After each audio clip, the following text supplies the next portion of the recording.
All we have to decide is what to do with the time that is given to us.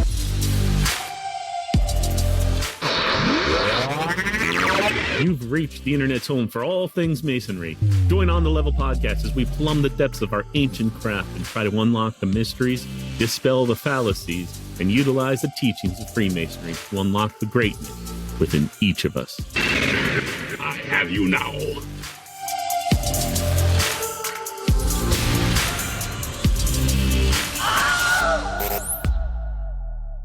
All right. Welcome to On the Level podcast. This is a new format for us. We're recording video and audio at the same time using a new platform, and we have an interesting situation where my partner, Fred, from On the Level with Fred and Chris, has decided to move on from doing the podcast. He, as you know, he started a new business and he has other things going on in his life. And so he's not going to be with us anymore, at least as a regular on the show. And so it's going to be On the Level podcast instead of On the Level with Fred and Chris is what decided to change the name of the podcast to, just in case I die and somebody else carries on, or we get another co-host or multiple co-hosts. I thought about, my wife suggested On the Level with Chris and Friends. But again, what if I died tomorrow and you can't find another Chris to host? So it's now On the Level podcast. And this is going to be our first episode of season 3 of On the Level podcast. And you have a special guest with us today. And her name, first time ever we've had a woman on the show that we know of, Catherine Marenko Burns. Yay! But Catherine's with us today. Hey, Catherine is my wife. Welcome to the show, Catherine. Hello. Hello. And I thought, Fred and I had an idea a while back to have our wives on the show together and let them talk about their perspective in Freemasonry, because this show in particular isn't just for hardcore Masons. It's also for people that are thinking about Masonry. And we're hoping they find our podcast and listen to some things and learn about it. Because that's what I did before I joined Freemasonry. I listened to a lot of YouTube videos and podcasts. And we thought it'd be a great perspective to have our wives talk about what their experience with Freemasonry is. And there's good and bad, I'm sure. It's not all bad. It's definitely not all good, but we thought, I thought it would be great to have my wife on, who you hear me talk about all the time. Almost every episode, I make a reference to my wife or her family or something we've talked about or something that's going on. And that's because my wife is my best friend. She's my business partner. We own a digital marketing agency together called Digisphere Marketing. We've been doing that for 6 years now. Almost 7. I'm already failing. Almost 7. Yeah, a couple months away from being 7. Almost 7 years.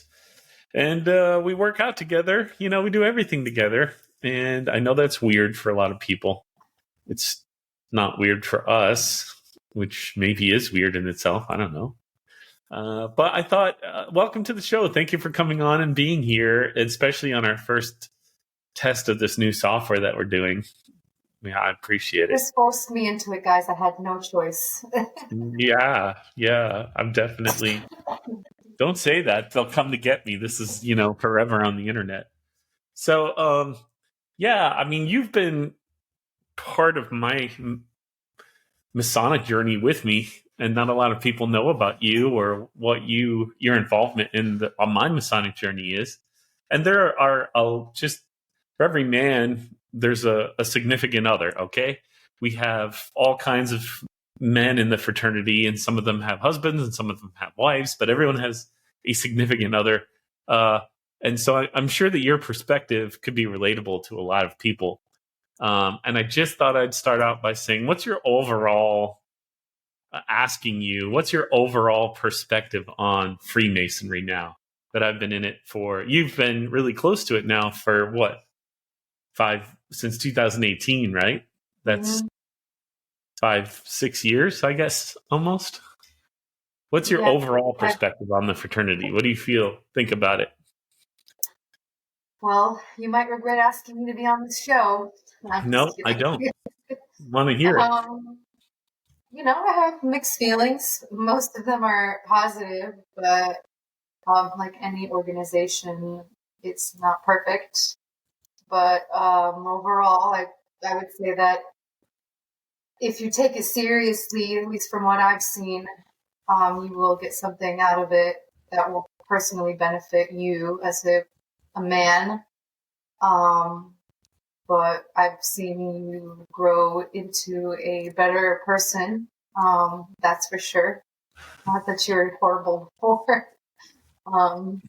But yeah, I think that's like, I don't know. I tell people that that's a big thing, is that the reason my wife let me do all the things I did in the fraternity is because you saw the benefits of it. You would see me be maybe more of less quick to talk, maybe think a little longer before I reacted, maybe a little more tolerant. I don't know. That's what I tell people. Is any of that true? Yeah, that is definitely true.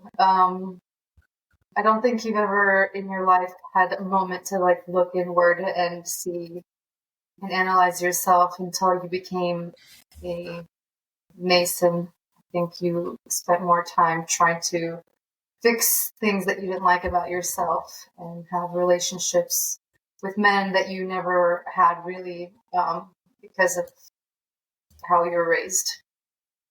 Yeah, for sure. And I also tell people that your family has a negative view on the fraternity. I say it a lot.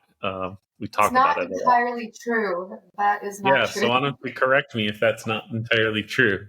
They don't understand what Freemasonry is. They get religion, organized religion, and different beliefs. They get that. They just can't wrap their mind around what Freemasonry is. So we have to constantly kind of explain it every time we hang out with them and the subject comes up.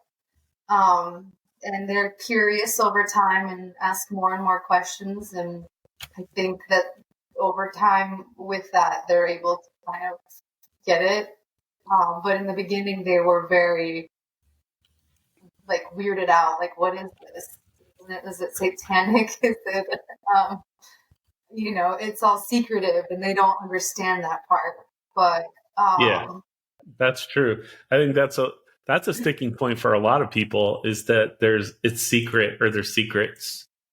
And I sat with your dad one day and I asked him, why? What is the main issue you have? And he's like, it's secrets. Secrets are never good. Secrets are bad. And I said, oh, that's interesting. Don't you have secrets? And he kind of looked at me like I was, what? And I'm like, you have secrets, right? And he's like, yeah. I'm like, do you want everyone to know your secrets? He's like, no. I'm like, does that make you bad? He's like, no. I'm like, how can you judge Freemasonry then because they have secrets? And, you can't reason with people. If they don't like something, they're just not going to like it. They're going to find a reason not to like it. At the end of the day, we just have to let them know that this isn't a religion. Freemasonry isn't a religion. Right. It's not an organized religion where people come together. It's actually very different than that. It's multiple religions every religion is welcome. Yeah, that's another big misconception, I guess, is people think it's going to teach you something opposite of your religious beliefs, and people don't like that. They're like, oh, if my daughter is a Christian, I don't want her husband getting her involved in Satan worshiping or whatever the heck they think the religion is in Freemasonry. But I think that's like the toughest one to overcome, because people don't want to believe that it's not a religion. The way I explain it is I basically say it's Boy Scouts for adult men. Yeah, I've heard you say that. It's very similar. You have to go through different phases. I don't know, memorize things, get pins, just like Boy Scouts do. And if I explain that to someone who doesn't know what Freemasonry is, they like laugh, but they get it, because it's like, oh, that's what they do. They just get together like a fraternity and memorize things and get Not pinned. everybody does the memorizing stuff. That was mostly, I got obsessed with it. You got a different experience than a lot of people get because Oh, I I know. see him talking to himself all the time, and I'm like, well, are you on the phone Yeah. or what? And you're just talking, memorizing things. Yeah. But either way, Boy Scouts, they do things and they get pins. Like Masons also get pins and they move on up, Yeah. depending on the involvement. It's true. But, I think because I stopped talking about it with your family and really with anyone that has an issue with Freemasonry, I just don't engage them anymore. But I hear you defending it more than me these days. Or, your family will always, when they're traveling, I get photos from your sisters or your brother-in-law of Masonic lodges that they run across when they're traveling. They're like, hey, look what we saw. So it's clearly on their mind and they don't think it's so negative anymore as maybe they did at one point. I guess like anything you don't know, it's gonna, you're gonna question it. I remember the first time I played piano at your parents' house, your dad was like, why did you learn this? Are they making you learn this in the Freemasonry people? I was like, no, they're not making me learn music. Even if they were, how's that negative? No, it's not. I don't understand it entirely, but like I, again, try to translate what you do. I also bring up the fact that it's kind of like when someone is running for office and you got to become, like a governor, senator, some kind of involvement to work your way up. So, when I tell them that the founding fathers were actually Freemasons, yes, like all of that information is so amazing to them because they're like, wow, okay, that makes more sense. And your family, most of them are first generation. They came, or not, they came from another country when in their 30s, for example. So they probably don't know as much about the founding fathers as you do, for example, because in school year they drill it into you, right? Like founding fathers and the Pilgrims and George Washington and all that. I mean, when you have to apply for citizenship, you have to memorize certain things, and everyone knows the certain, presidents. So they may not know the details of everything of the founding fathers, but they definitely know how the country was established and what was involved. So they understand when you tell them who the founding fathers are. Everyone dreams to come to America for the freedom, so they understand that the founding fathers have given that to us. So, and you've been with me. We together for my birthday went to DC, Washington, DC, and we went to the Washington Memorial. And I think that was kind of eye-opening for you because I don't think you knew so much about George Washington's involvement and like how involved Freemasonry was in the formation of our government, and really, still today, like the way it operates in some ways came from our fraternity. And I was surprised how surprised you were. We talked about this when we went to DC, and I said, yeah, my wife was like shocked because they don't teach this in school. Mm-hmm. Like it's a huge part of our history and they don't teach it in school at all. It's never mentioned yet. There's a memorial right outside DC with our greatest founding father's entire Masonic life, and his relics are there. And, even more story on George Washington's given to you there. Maybe you guys shouldn't have secrets, so more of the world would know. Well, those aren't secrets. They're like that building. You can see it miles away, right? It's huge. It's just odd that people don't know about it. Freemasonry and secrets and something shady, or potentially something shady. I think it gets lumped in with like conspiracy people, like the Illuminati,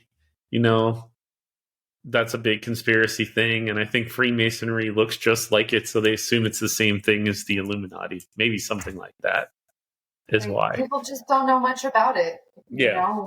Just had a meeting with one of our clients, and he found out that his grandpa, who passed away, was a Freemason, and he would have never known what that was unless he knew you, Chris. He sent us his books and stuff. Yeah. Yeah. He sent us a lot of his paraphernalia, and this was from the early 1900s. And I immediately recognized the catechism booklets and dues cards and some of the other stuff his grandfather had. And I was gonna say, the rules but have changed. it doesn't like make the modern generation very interested in it, even though they find out that their grandparents were involved. They don't seem that interested in getting involved themselves. I think people who have like their young families, it's a little bit more difficult for them, versus someone who is more like retired and has the time to invest. So, like we know someone else whose father is a Mason and he's a Mason, but he's not involved because he has 2 young kids and Yes. he'd rather be present, with the children. And maybe when they're a little older, he'll go in line. So I think, honestly, that is probably one of the most honorable things that a man can do is hold off on that and be there for his family. Masonry, wait. So. The only reason I was able to do as much as I did over the last year, especially, and a couple years leading up to that, is because we didn't have kids, and it was just us. And we kind of talked about this going into it. The main thing that we agreed to, because I didn't know anything about it either when I got involved, was if I see that there's something bad, I'll be out. Like, I'm not going to turn into a devil worshipping, blood drinking vampire. If I see that, I'll just be gone. Like, that was my first promise. And also, you made me promise that I'd tell you everything. And I don't think it took very long to where you didn't really care anymore about hearing about everything. Maybe like within the first year, for sure, you didn't really care anymore about hearing about it. I think you heard too much about it probably at first. Yes. Maybe the whole time. I don't know. But, you to remember who everyone was. That was more difficult for me. Yeah. Because you tell me stories about things that are happening, but I met them once, or I don't know. So when you share your stories, I only know one person in the group, and then over time, obviously, I started to learn more and more about who everyone is. But yeah, it's hard to keep track of everyone. It was difficult in the beginning because I joined the line very early on, as soon as I was raised a Master Mason. And I was not in the lodge that I didn't finish in. I'm not currently in the lodge I started out in. Let's put it that way. And you heard a lot of the drama in the beginning. It was nothing but drama for me. I would come home and be mad and upset, and I'd be gone all the time. And I got to a point, and I've talked about this, where I wasn't making the lodge happy. There was no making them happy. No matter how much time I spent there, it wasn't enough time, is how I felt. And I was certainly not making you happy because I was gone all the time. And when I came home, I just was in a bad mood and kind of sour. And I think you're the one that made me realize, what the heck are you doing? Like, you're miserable all the time. All you do is tell me about the problems in these people. And it got to the point where I left, and I went to another lodge. And I don't know if you remember, but the experience was so different that I would come home and you'd be like, okay, tell me what happened. And I'm like, nothing. It was good. And you'd be like, what? Where's the drama? Like, you were so used to just, that was my Masonic life, was just being miserable. I know. It took you a minute to realize it was different for me. That's true. But I also was happy for you that to happen. You are pretty anti-organized religion. Yeah. And, when religious people should have moral values about, how to treat others and just be a good person, you thought Freemasonry was the answer, that you would find that there, the best type of people, because you're trying to be a better man and work on yourself. I guess that's what Masonry is about. So you were really proud to be a Mason because it's not a part of an organized religion, and that everyone is going to be perfect there. And I would tell you anytime a group of people are gathered, it's never going to be perfect. No one Yeah. is perfect. You're going to get either a bad apple. It is what it is. So when this Yeah. happened to you, I was like secretly inside a little bit like, see, I told you that it could be anything. It could be anywhere, religious or not religious, it doesn't matter. But people are people. And anytime you're around people, you're going to have some drama or, just people who aren't doing the right thing. They aren't fair. Yeah, that's so true. I've always been only experiencing the negative parts of organized religion, the people basically who profess to be something and show you they're not. And I was really, when I joined the fraternity, and to this day, I'm in love with the tenets of this fraternity. Like, I really believe in what it stands for and the way it goes about helping people become better. All of it. I just love it. And I think that's probably how it is for religious people who are caught up in organized religions that are not happy because they believe in what it's supposed to stand for. And they, even though everything around them isn't that, they kind of still stick with it because they believe in the tenets of it. And I've been there in Freemasonry too, so I do understand now after, because I'm thick-headed, I got to go through it myself. I do understand that some people are just people. People are greedy, they're selfish, they're insecure, they're hateful. That's how we are as humans. And it doesn't matter what organization or group you join. If there's people there, you're going to get all the above in it too. And the fraternity is no different. So that's why when I learned that, I really started to surround myself with good people. And I'm wondering if you saw that. Did you feel that at any point that it was changing? I wasn't drama all the time. It was more about like good people and fun. And it's true what they say what's the saying? Tell me your friends and I'll tell you who you are. Like that's 100% true. If you're surrounded by people who are negative and cause drama and gossip, and you're basically a part of that group, you're that type of person too. But if you surround yourself with someone who challenges you to be a better person, who tells you where your flaws are, who's just a stand-up guy, you guys rub off onto each other because that's the relationship you have. So I would say, yes, you have found some self-respect. For sure. Yeah. I got that out of my journey in Freemasonry. Yeah, you value your time, you value yourself. I mean, you still give 120% to anything you say you're going to do. If in a perfect world everything goes okay. But yeah, you definitely have some self-respect now. You're open to quickly seeing your flaws and trying to get better. And yeah, you've improved as a man, I would say. That's an interesting thing you brought up there, trying to catch your flaws and fix them as soon as possible.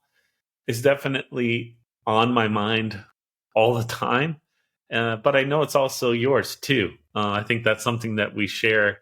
And I think that's what maybe makes our relationship so interesting, is that we are both trying to improve ourselves and we're both always trying to be better. And we realize, this is something I talk about a lot on this podcast, is that every time you discover a new truth, it's the death of some truth that you cling to for some time.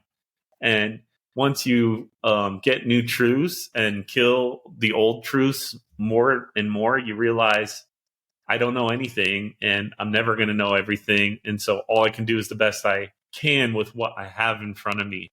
And I think that's the mission of our lives, is to try to be the best versions of ourselves that we can be.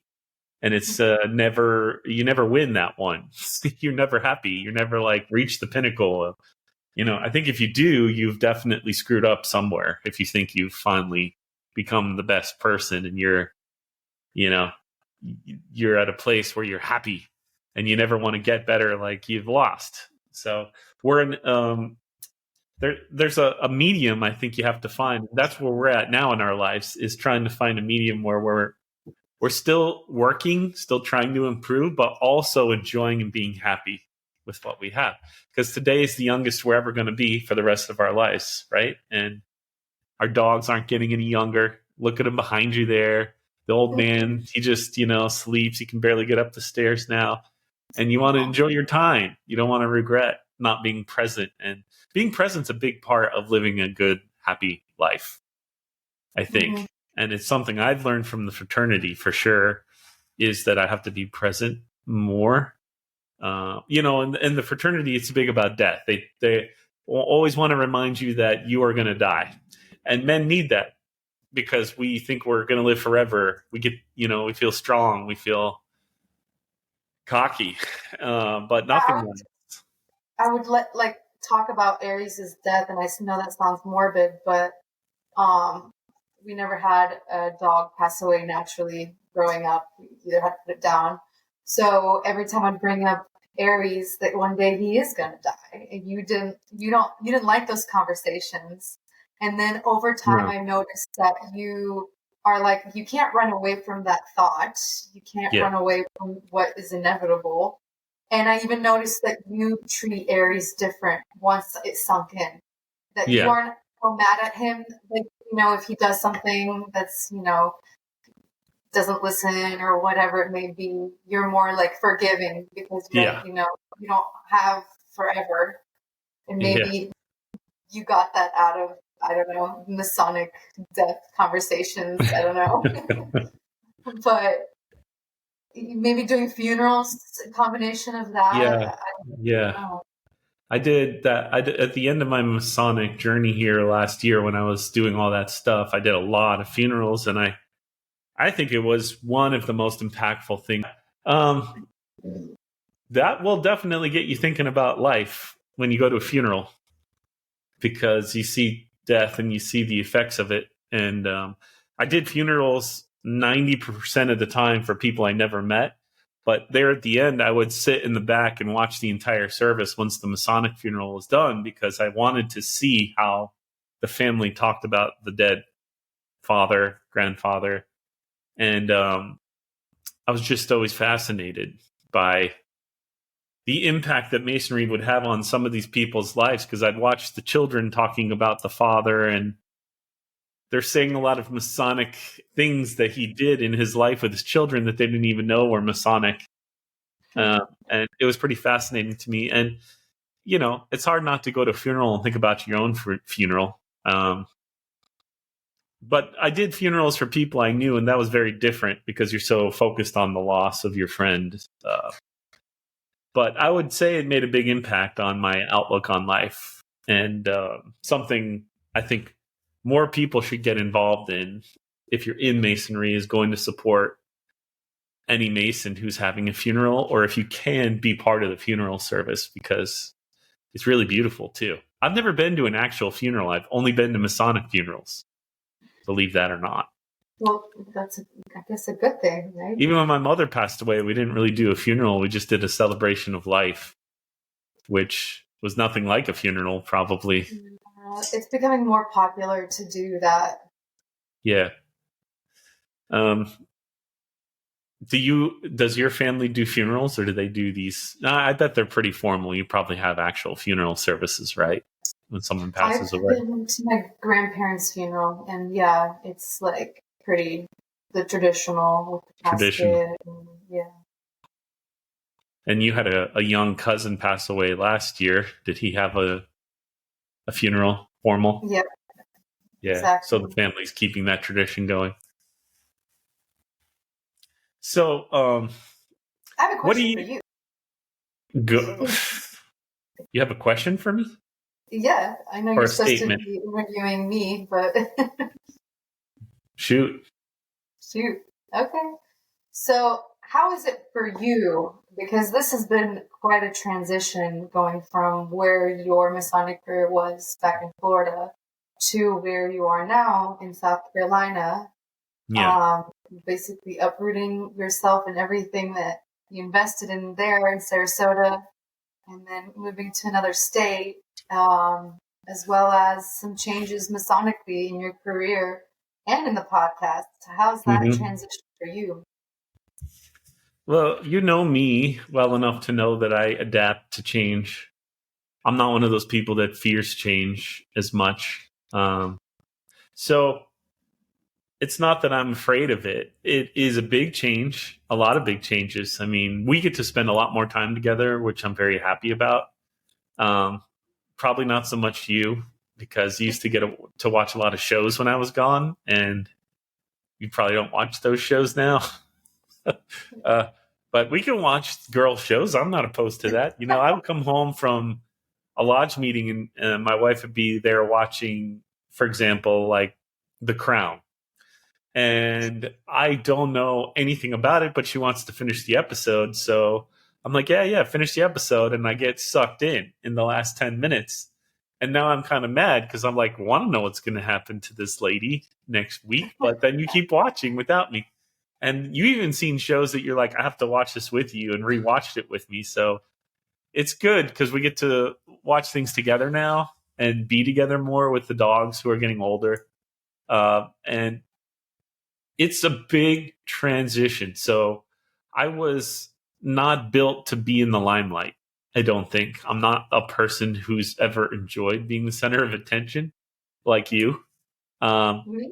I do not enjoy it either. I know you don't. I know. And Yeah. I'm the same way. You know, it's sad because you're built for it. Like, you got all the things that would make you be the center of attention in life. You're beautiful, you're smart, you're funny, you have a good personality, you have all the ingredients to be a very charismatic leader, but you don't want to be the center of attention. And I don't knock it because I'm the same way. I know that I was lucky because I was born straight, and I'm white, and I have hair and blue eyes. Like, I have every advantage you could be born with in this world. And except money. I wasn't born into wealth, but again, I had all the other advantages, so I could figure that one out. The thing is, it's like, I don't know, it's the way we're raised, maybe, that you just don't think that you are a leader inside you, even though other people see you differently than you see yourself. Because I see you always have as a leader, and I know a lot of other people do, but it's been years of trying to convince you that you are a leader to get you to even open the door to the idea that you could do it. It's tough. It's tough. I've always had the tendency, like, to be like in a leadership position. I think naturally gravitate towards No, that. that But is because that's because you worked hard. And I know at every job you had, you worked really hard. And people that work really hard naturally get promoted to leadership positions. Mm-hmm. So it's the same for me. Like, being the center of attention. Even when we have company meetings, just knowing that everyone's looking at me and I'm talking, that gives me like anxiety. I've gotten better over time, but it's not easy. So I was in a position where I had to give lectures, 30-minute, 40-minute lectures often. I would often be for hours sitting in front of everybody, running business meetings with 50 or 60 guys in the room, having to give speeches. You know, when you're at a funeral service and you're talking in front of all those people, and it's very serious business. And then even when I would visit other Masonic groups and have to speak about things that I created, like the Grand Lodge membership reimbursement program, you know, I would have to be in front of a lot of people. And that gave me so much anxiety.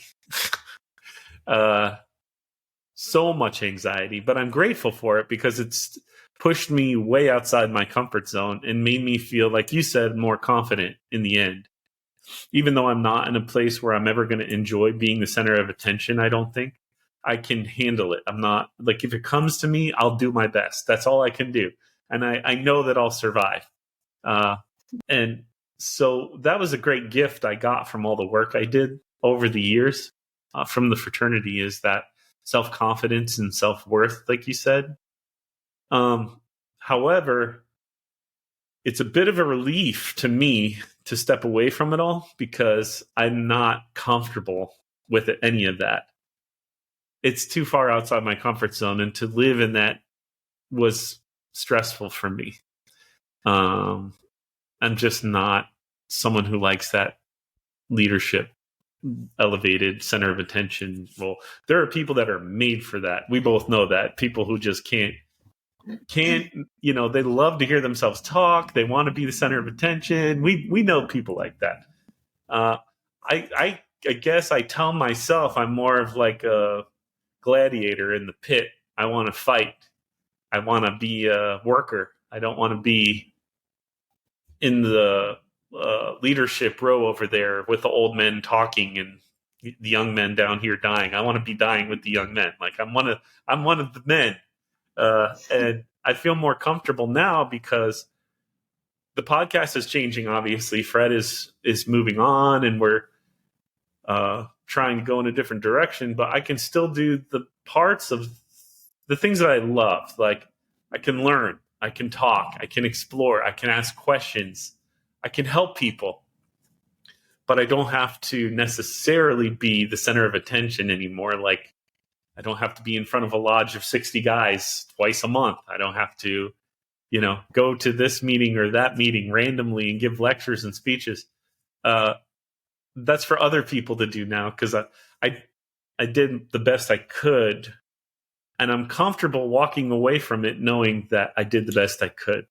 I gave it everything I had. Everything. I left nothing on the table. With the time that I had, I really was aware that people were watching and that in the future other people might talk about the things I was doing and try to emulate them. And so I didn't want to be a bad example. I wanted to be the best example I could be for the future generations that might come behind me. As that probably sounds like really cocky or something, but that's where my mind was. We have directors meeting every Monday, and we always tell them, because there are leaders, there are managers, we tell them lead by example all the time. And that's what a leader is. You have to show them how it's done. So I don't think it's what you think it is. It's the opposite. It's actually being a good leader. Yeah. You have to show them how it's done, even if it's not perfect, even if there's like certain things that didn't turn out as well as we thought. It doesn't matter. You still have to show them how it's done the best of your ability, in a fashion where you are including everyone and it's not egotistic, obviously, but you're doing a good thing. That's great. I think that's what you just said is one of the most important parts of leadership.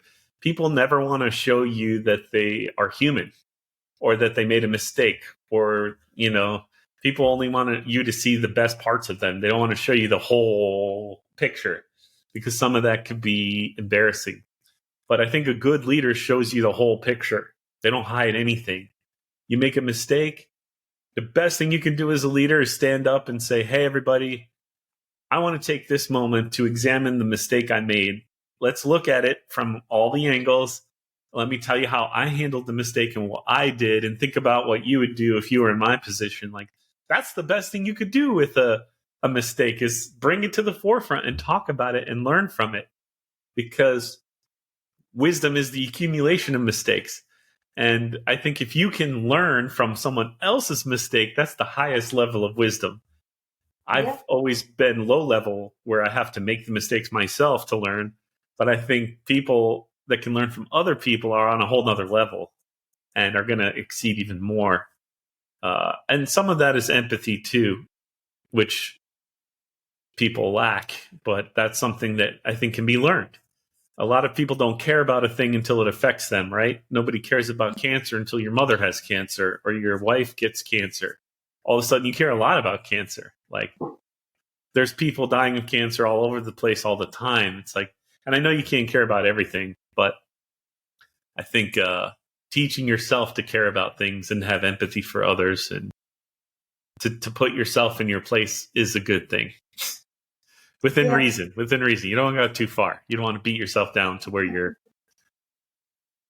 scared to even go outside anymore because you think you're horrible. But you definitely have to keep yourself in check. And people, well, last year I was in charge of a lot of things. I was in the forefront all the time. And I heard people say, oh, he's got a big head, or he loves being the center of attention. And they have no idea how untrue that was. But what are you going to do? You can't. You just, all you can do is the best you can with what you have, right? And try to be yourself as much as you can. Yeah, people will always have an opinion about someone or something. Yeah, everyone. It's like you can always do better, right? Yeah. Right. There's a quote I saw somewhere how like the mentality of a human being is like, if you have nothing better to do, you're going to be the person that will gossip and talk negative about others. If you're a little bit more level-headed, maybe you'll have conversations about like what's happening in, I don't know, society, real things that are actual problems, you know, in this world. Mm-hmm. And then like the highest tier of knowledge is more like being able to just live life and move forward with whatever is in front of you with the best attitude that you can have. And you're not sitting there wasting time and looking at left and right. What is he doing? What is she doing? And gossiping. And you're like literally just living your life. So I don't know. There's a quote for it. It's a lot shorter than my long version here. There is now. A quote by Catherine Ponomarenko Burns. I'll find it and I'll share it. But it's good because it's true. Yeah, another thing that's different about you and me, and I think you realize this, I would only ask you to go to the things that were important, that I felt were important to me. I didn't bother you to go to everything that was Masonic. You weren't there every Tuesday at my meetings. You weren't there for the dinners. You didn't go to a lot of things because I didn't want to bother you with that. That's my thing. And you have your things going on. But when I asked you to come to things that were important to me, you did. And like for you, if you asked me to go to something that's important for you, I would go. If you were like, every weekend, let's go to my parents' house, let's go to my parents' house, I'd be like, geez, why don't you move in? And I'm pretty sure if I asked you, hey, come to the lodge, you'd be like, geez, why don't we move in? So I know it was different because you got caught in many conversations with other women in the fraternity who had ideas about me, what I was doing, and your role in all of it. And were women surprised that you didn't think like they thought? Or do you think that they were understanding of that it's different for you than it is for them? I think after we talked, hopefully that they would think that it's just different for me than it is. But yeah, majority of wives, especially if you're like, what do you call it, Mr. President, the King, you're the Grand Master. Is that Worshipful Master. Worshipful Master, yes. Yeah. If you're the Worshipful Master, like the wife has to do something, just like the president's wife. She has to be involved in some way. I think that's just like an unspoken rule. Yeah. So yeah, probably different that I wasn't, I can imagine. And I was approached a few times asking. And I mean, I don't know if everyone knows, but we both run a company. You know, we work to support ourselves and about 15 to 25 other employees, depending on, you know, not that many. But yeah, it's a lot to do. There's a lot going on in our personal lives outside of his Masonic career. So in my mind, my main focus is the company, and obviously our relationship is as important, but your commitment to the lodge isn't something that like requires my presence. Right. That's like your hobby, your choice. You decided to do this. So you have a blessing, go for it. But it's not my thing. It's your thing. So why do I have to do it if I'm not really interested in it? I don't find anything, you know, I don't find it fun. No offense. No, I mean, I get it. I mean, the things I would ask you to go to, I don't know that I always found it fun, but they were important to me that you be there. And, you know, we both knew it might not be fun for both of us, some of the events we go to, but we would try to have fun ourselves anyways, you know, and that's what we always did. I think this past year, when the Grand Master comes to visit your district, it's called the official visit of the Grand Master. And this year I was on something and I had to sit at the big table with the Grand Master and all the important people. And I can't be there without my wife. So I invited you. And you knew what you're getting into because we've been to these before.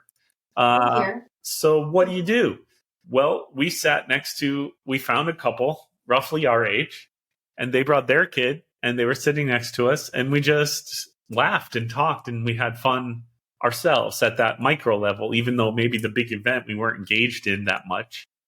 We found a way to go, be there, and still enjoy ourselves. And I think that's, if I ever invited you to anything that was Masonic, I always tried to make it that way, that you would, maybe not like want to gouge your eyes out the whole time you were there. It's difficult when I'm taken away and I have to speak and stuff because I can't be with you. But I'm sure it's entertaining for you to see me have to squirm and talk in front of people. I know it would be for me. I'd be proud to see you talking at something that was a hobby of yours that I got to go to. I don't think people realize that you're squirming inside. You're very good at acting because you can't tell when you're up there talking. I know what's going on inside of you, but I don't think people know that you're like sweating buckets and wanting to throw up. Right Worshipful Barry Hart said it at my installation. I'm sorry, it was at Zach's installation this year. Worshipful Master Zach Wheatley's installation. He said, I know Chris made it look easy for him, but he said it's like a duck. It looks all calm and perfect on the surface, but underneath it's like paddling, and that's how it was for me. But I think we have a very modern relationship, right? Like, I respect you as an individual, as a person. I want to see you grow to your full potential and be whatever you can be in this world. I don't expect you to be following me around as like an accessory in my life. Like, you're a person, an individual, and you deserve, freedom and respect. And that's why I didn't try to drag you along to everything, because I wanted to respect your time. There were things that were important to me, and I think you knew that, and that's why you came. And I always appreciated that. But there were other times like, I don't understand. Not that I want to be a Freemason, but how in the UK women can be Freemasons, but in America you can't. Just shows how behind we are as a country. That's all I'm going to say. And you guys need to. I don't know what Masonic, why you guys can't change things, or why it takes so long. But I don't know. Don't you guys want to survive as a fraternity? Maybe you guys need to evolve a little bit. I don't know. I'm just saying. Yeah, because you would have no women coming to the meetings. They'd all get initiated, and then they'd be bored in 10 seconds and be like, nah, this isn't for me. Look, it's just the fact that you can or you can't, So there's a country that does it. UK does it. It's not like it's a crazy thing I agree. that no other. And a lot of guys, like, once they've gone through Masonry, they do miss out having their wives involved. And so even in the United States, we have the Eastern Star, which is like very similar to traditional Masonry, only it's for the men and women to do it together, and the women are in charge. And the women run things, not the men. So even though it's not like England where we're equals, there is a way for women that want to be involved to actually get involved and do it. So you were invited to do that many times, I'm sure. Anytime. That's the thing. Anytime you go to a Masonic event, many people are going to invite you to do stuff, right? Did you ever go and somebody not invite you to join something or help them somehow? Say that again? Did you ever go to a Masonic event where somebody at some point didn't invite you to join something or invite you to help them do something? I think it slowed down maybe over time because I might have gotten a little vocal. Oh, you just I don't care to be asked, but asked more than once all the time. And my clear answer in a very kind way was like, I They meet during the day. I run a business. I'm not retired, and Right. I'm not interested either way. Not Yeah. my goals in life to be a lady star thing. Well, I know that I think we got the hint over time. you enjoyed some things in the fraternity that you weren't even involved in. I know you saw something on Facebook that I was involved in, and you got emotional about it. And that happened a couple times. So, oh yeah, don't get me wrong. We did outdoor movies. We love that, especially when it's the cold weather. There were some game nights that we did. That was fun. a lot of game nights. And we met did some a basketball tournament, and that Yes. was so fun. I've never played the game before, and we came like second place, and that was like shocking. So I mean, we cheated a little. We were out and they let us back in. We cheated a little. Don't tell anyone, but we won like second place because we cheated. I didn't know that. Yeah, I know. Sorry, I shouldn't have told you. Made you think that we did it fair and square. I was like, wow, we're so amazing. That was brother Marty. That Marty Syatt and his wife play a lot, and I remember they were teaching us on the fly, like how to throw the bags and to pay attention. Mhm. Like everything we do, we adapted as quickly as possible and got really good pretty quick. Yeah. Even Marty was like, at the end, he was like, man, I'm glad I didn't have to play this you. I got to play the crappy you in the beginning. Yeah, so I mean, we did some fun things over the years. I didn't want to go every time. And Right. Chris is so involved. Yeah, it would have been nonstop for you. And I'm not that type of person. Like, I learned to have a little bit of self-respect earlier on in life than Chris did. But look, we had some great times. Like for my birthday, we were going to Mardi Gras, and a Mason, Bill Katzelis, got us on a float at Mardi Gras, and you got to meet the Jeremy Barnes, the guy that runs the Mason app there, and we hung out with them. So even though you weren't really, you didn't know who these people were, you got to enjoy some of the benefits. And we met people like Worshipful Ramon and Finkelstein and. Oh, absolutely. I met some amazing people that we consider friends for life. Absolutely. For life, yeah, absolutely. For sure. And, the amount of help we receive from these, like, relationships is just, it goes both ways, but it's been nothing like a different people that I've met. I don't know how to explain that. Maybe because you can trust Masons more, not all Masons, but I don't know how to. Well, like I said, I really surrounded myself with the core of the real deal, like real Masons. And that doesn't mean they were perfect people. That just means they were people who were actively trying to get better. And when you're around people like that, it is different. People who are really focused on being better. And you can overlook a lot of the flaws when you know they're trying, right? Mm-hmm. But when they have the flaws and they're not even trying to fix them, who has time for that? I don't have time for that in my life. Right. But to answer your question from a while back, the transition is jarring. It's vastly different, my life from December to my life in January. It's crazy different. But I'm getting to focus on beekeeping, helping you maybe put some chickens in the yard, fixing up the house, like things that I've not been able to do for a long time. And so I'm enjoying all of it. And I really do want to write here, which is, one of the things I'm very interested in. Writing is a way that I can get my thoughts out without having to be the center of attention necessarily. So I'm really fond of the idea of writing. Plus, sometimes I say stupid things. And when you're writing, you have editors and they can make sure you don't do that. I don't know how many times my wife has to go behind me and tell people I'm just kidding because I don't realize they don't know I'm joking. Yeah, sometimes you say things and I'm like, wow, if I didn't know you too well, it could come off like, did that just leave his mouth, those words? Like a big jerk. He's kidding. If you know him, but yeah. You introduced me to sarcasm. Yes. I didn't know what that was, really. Best form of comedy. Yeah, it is. Because you have to be clever to use sarcasm. Yes.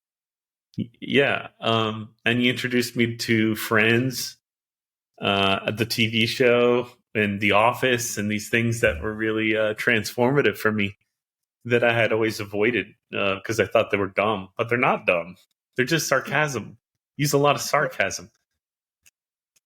And so now I'm very sarcastic because you made me this way.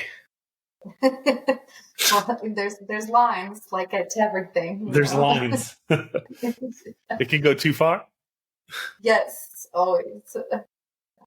Well, It's more like our employees when this happens. I feel this way if it's like a new team member and you say something and then their faces like just they get wide eyed and I'm like, oh, he's kidding. I think also because I'm like HR too a little bit at the office, so yes.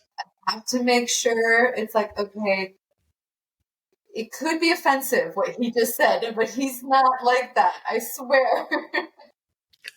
Well, yeah, because I'm just trying to be funny. And sometimes being outrageous is, to me, it's funny to say something outrageous that isn't real, It's a funny thing. But I get it because before I met you, I was very literal. So when people were being sarcastic, I thought it was rude. And I didn't understand that they're being funny. So I guess it's like everything. The pendulum swings. Sometimes swings too far. You've gotten better. Got to adjust that, not go too far.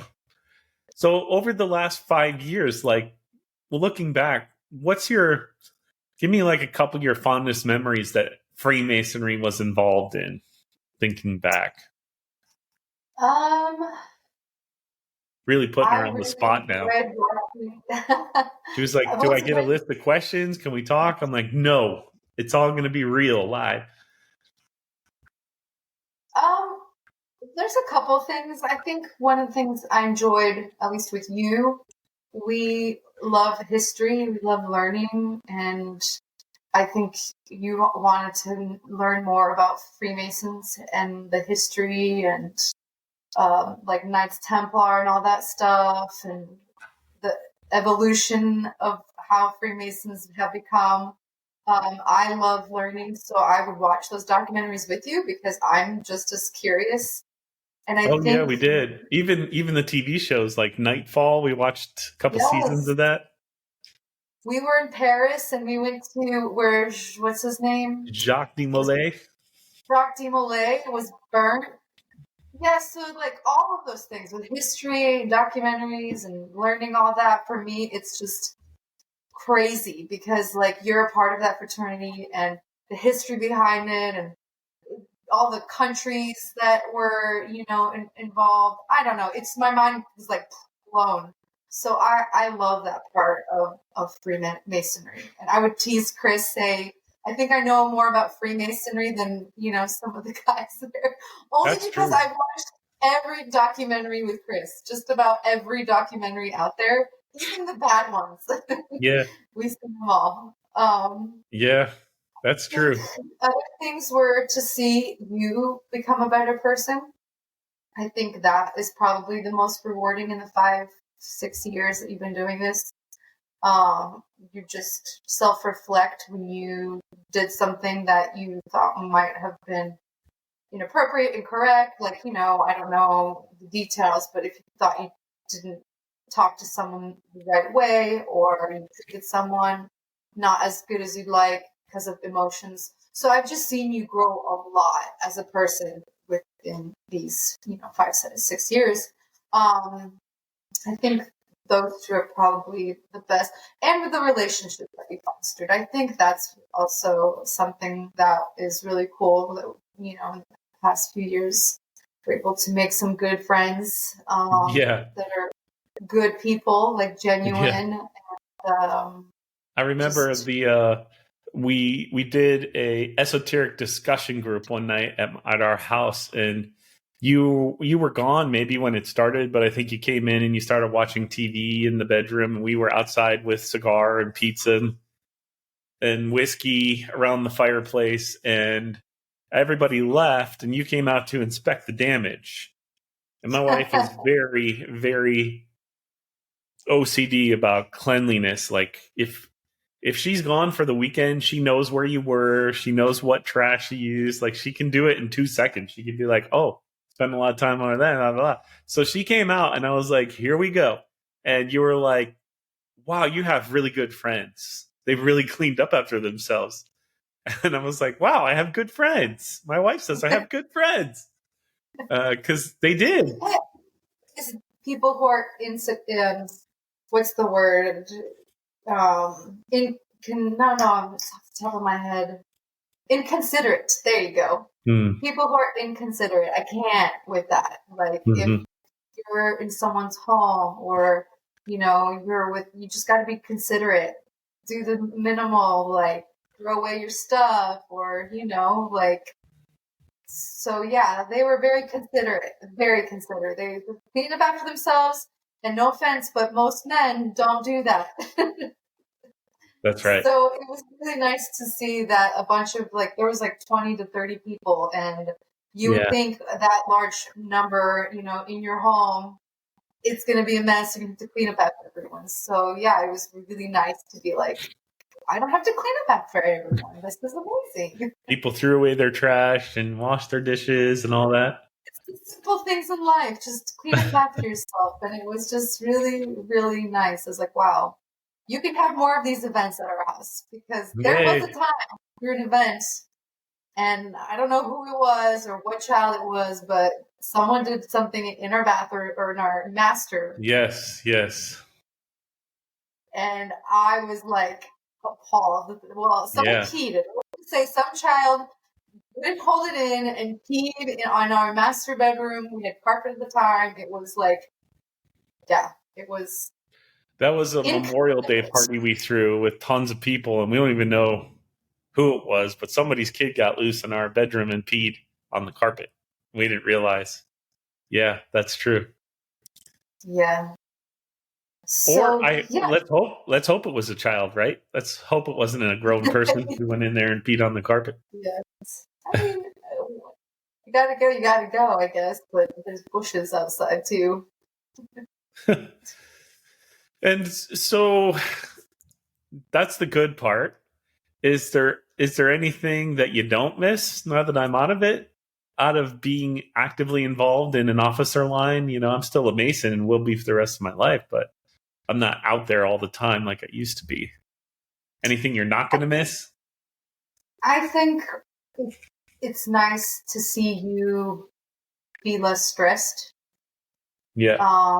I think that's what's really nice. Like I mentioned, we own a company and it goes through good times and bad times. And that in itself is already a stress. And then being so involved at the lodge is another stress, especially when things don't go the way we wanted to. And just to see you be less stressed, it makes me so happy because I feel like you enjoy life a little bit more. I don't know how, it's new. It's all new because we moved to another state. So we're still adjusting, but I can tell because you're sleeping better. You're sleeping longer. You used to sleep 4 hours a night. Mm-hmm. Now you're like, I don't know how I sleep so long. So I can see that, taking time for yourself, your mental health, your physical health is important. Seeing you go through the 5-6 years, it put a lot of strain and stress on you, and it wasn't always the best. So that would be the negative side, but that's because of who you are. You are really involved when you commit to something, and it could hurt you and maybe others around you because all of your time is spent there. But yeah, that's probably one of the negative things. You spent a lot of time and commitment, and you kept saying yes to everything for the most part. Not everything, but you would say yes to a lot. Yeah. And that would put more and more on your plate. So that would cause you to stress out more, which stresses out our family, which isn't good. But yeah, I would say that's probably one of the negative things. People don't talk about this stuff, They talk about the fraternity and being leaders in it and all that, but they don't talk about the cost of all that. And there is a cost. There is going to be a cost at some point. And last year was the worst of as far as my time involvement, because I was the worshipful master of my lodge. I was representing the marketing reimbursement program for Grand Lodge, so I was traveling all over the state. I was a district committeeman for public relations, so I had to visit all the lodges in my district.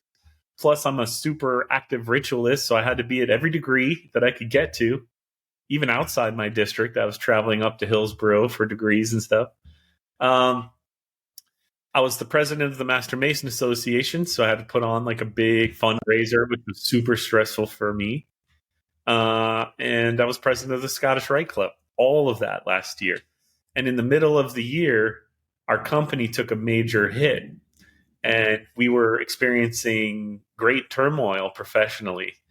And at the same time, a lot of the Masonic stuff I was doing was also, a lot of things were coming to a head at the same time. So I was, and it's not like your wife can really feel bad about the Masonic stuff because you chose it, right? Like you brought that into your life. Like I got that. So I honestly tried to deal with it as much as I could without complaining to you. But there's no way you could not be affected by the stress I was under. I had 3 full-on panic attacks last year because of the combination of the work and the Masonic life stress, and my mother passed, and there's just so much that went on last year that I kept to myself, or internalized maybe more than I should have. And I think people don't talk about that enough. Like, to be that active, to be that engaged, to be that out front is going to impact other parts of your life. And we really do need to seek a balance. I don't know why I get so over the top involved in the things I'm involved in. I don't know. I think the Masonic idea of you're going to die any minute fueled that. Like, I got to do it. If I'm going to do it, I got to do it now. I got to do it big. I got to do it right. And my whole life is like that, right? Like, if I get into beekeeping, I don't think it's just Mason stuff. You're just that way. Yeah. You're just that way with life. Everything that you commit to, you give 120%. And yeah, I think you don't know when to say no, because you do want to help. You genuinely want to do some good and help. And you know that you can if you're involved. Yeah. It's just, you can't do it successfully if you take on too much. You need to find a balance in your life. Yes. And you need to find time to help and time to help yourself. And I had no time to help myself in the last 18 months of my life. I stopped exercising, going to the gym. I've got myself into the worst physical shape of my life. But I helped a lot of people. You know, I was able to do a lot of good. I just wish I did it a little slower and a little more balanced, I think, personally. Because now I have to repair a lot of the damage to my body and to myself that I've done in not paying attention to myself. And it's not fun to fix that stuff. But at least I have a nice house. We got a couple acres. We're up here in the wilderness. We're waiting to see our first UFO. Know it's coming, just don't know when. My wife does not want to be abducted, so we got into an argument one day because I told her I would never tell her if I knew, as long as or I would let her be abducted as long as the aliens promised me that they'd wipe her memory and she wouldn't remember it. Remember that argument? Yes, I do. Yeah, but you can experience it, but you won't remember, so it's like the best. I still don't want it. And him.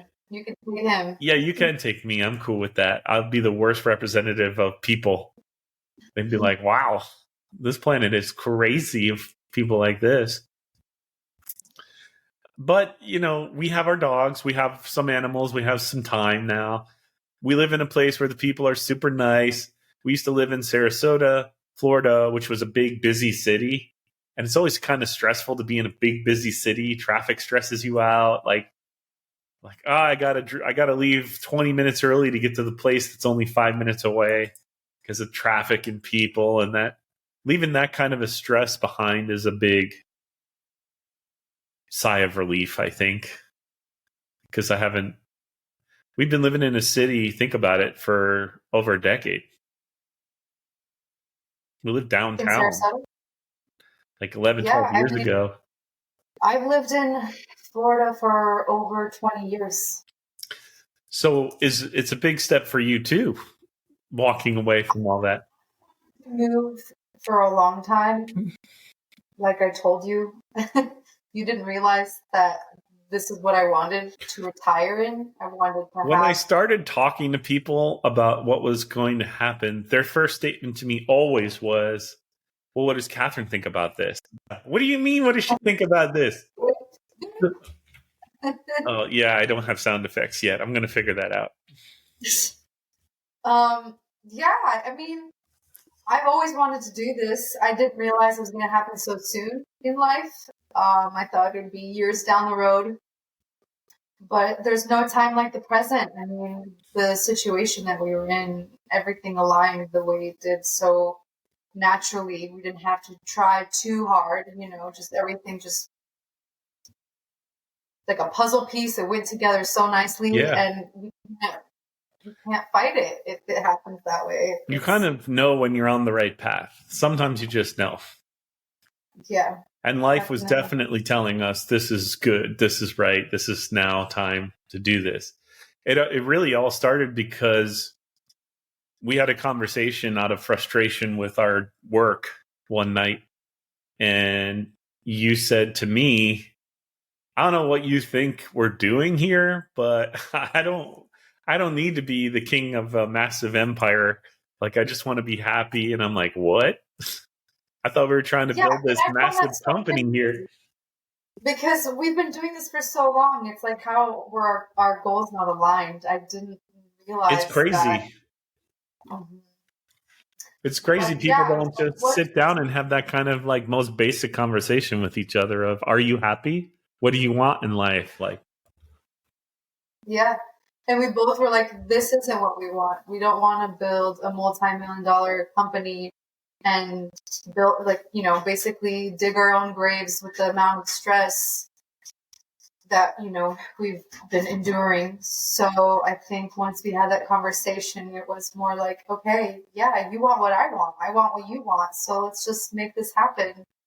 And I think after that conversation, I kid you not, a month later, our house was listed for sale. It was just like, let's do this. I want to do it. You gave me the permission I needed to make the changes. It's crazy. Because our business is like a couple $1 million. It's not like a tiny little thing. We have a small business, but in my mind, it needed to be a $40 million business, and that's what I was pushing for. So to hear you say that's not what I want, I just want to be happy and secure and like do good work. I'm like, whoa, we have that already. All we got to do is like, streamline it now. And that's what we have done professionally, is kind of streamline everything and get. And how much better does it feel now? Oh, so good. So good to be in a place where you're profitable, things are manageable, you can handle it 100%. It's a way different life than scrambling all the time and not having enough and never being really satisfied. Yeah, it's not a good way to live. No. You got to find a way to feel happy with what you got. And I'm really happy. And I'm grateful that you are my first guest on the new On the Level podcast. It was your idea. And that must go to show you that she still supports the fraternity and my involvement in it. And I know you don't like being in the limelight, so I'm super happy that. And I wanted to live stream this, and she did say no to that. So she has her limits on what she's willing to do. I didn't even realize we were doing this today. I'm like, I didn't do my hair. I like basically my pajamas, like literally. Most people are going to listen to this on the podcast. They're not going to see you. But I am going to publish this, so this will be visible on the internet for all time. And when Maybe you're we should, 90, yeah. you're going to look back on this and you'll be happy you did it. Don't you worry. Oh, great. Do you have any parting thoughts for any of the women out there that have husbands that are overly involved in the fraternity? Or I think communication is key. talk? I think, yeah, talking and making sure you guys are on the same page. I knew I know who Chris is. I knew the way he was going to be when he joined. It didn't come to me as a surprise when he wanted to be so involved. And I made it very clear where I stand with it, that I don't really want to go to all of these events. So I think when it comes to our relationship in Freemasonry, we're both on the same page from day one. Like, you knew that I didn't want to go to all of them, and I know that you're going to give your all until the end. And I think because we were, talking to each other and communicating throughout the whole time, it made it a lot easier. I think that if you're not like Chris and you didn't know that your husband was going to be so involved, I think you should have that conversation on, okay, well, how much longer are you planning to do this for? Or how involved do you want to be in this? Or, maybe meet in the middle somewhere. I've seen, I've heard at least certain wives that are so anti-masonry that they make the husbands demote and stuff. I don't know. I'm not that extreme. I think that, we're humans. We should have the freedom to do what we want to do with our time for the most part. Not that you shouldn't be focused on family. Obviously, that's super important. But I think if a man is trying to be a better person, I don't see why that would ever be a negative thing, So I think find out the goals too. Why does he want to be a Freemason is another question that I'd ask. Do you want to become a better person? Are you looking to make friends? Are you looking to network? I don't know.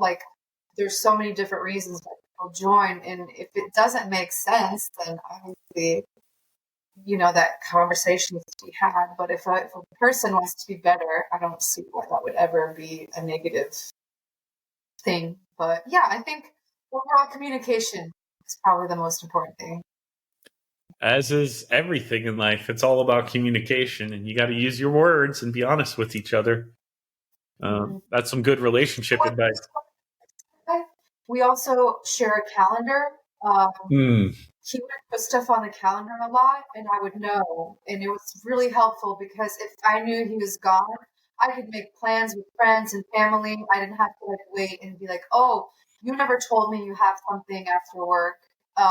He would put everything on our calendar, and I would see everything that he's doing, to the point where it's just, even if it's a 30-minute meeting over video, he would still put it on our calendar just so we can plan accordingly. And that was such a game changer. The calendar, I don't know, because we own a business and we have to stay organized, but that is something I highly recommend. If you have a husband that is super involved and you want to make sure you're, knowing what's going on, because I'm sure half the time they don't.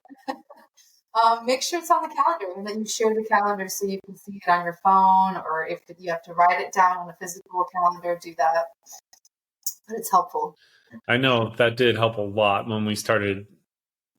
I started just putting it all on the calendar, and you would know.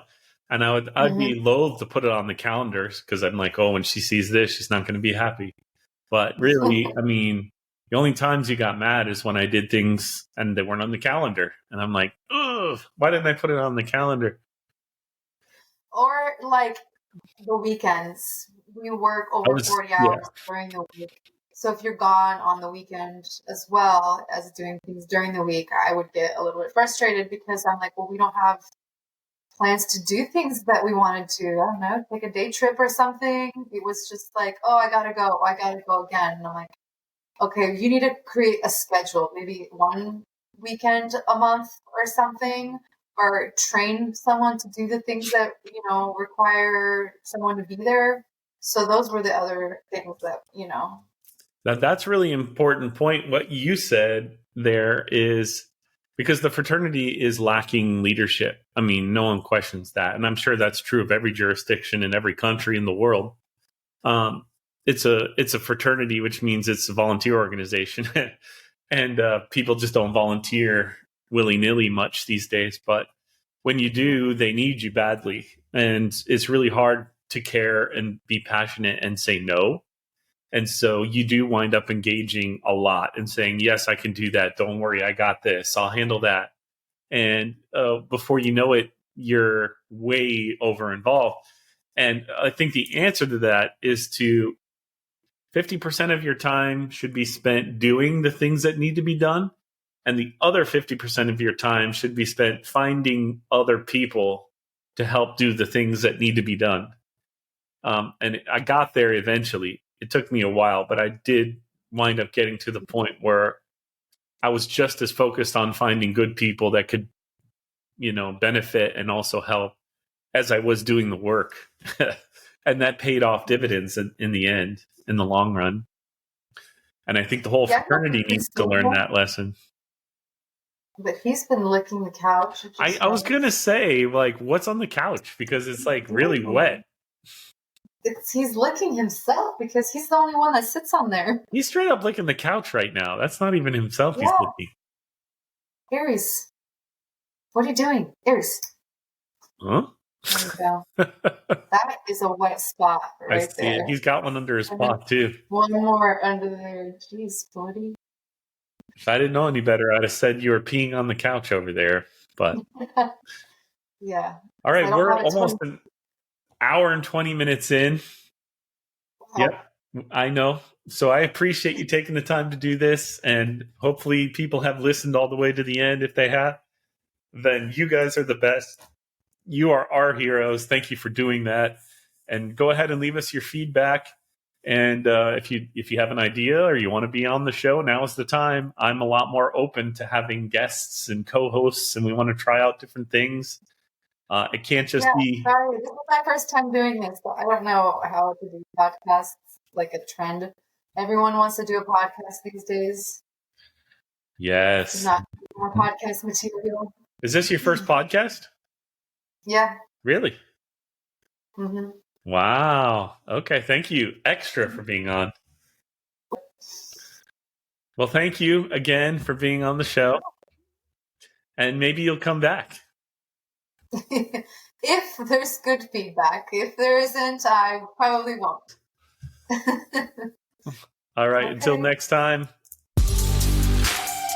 On the level, out. Bye, guys.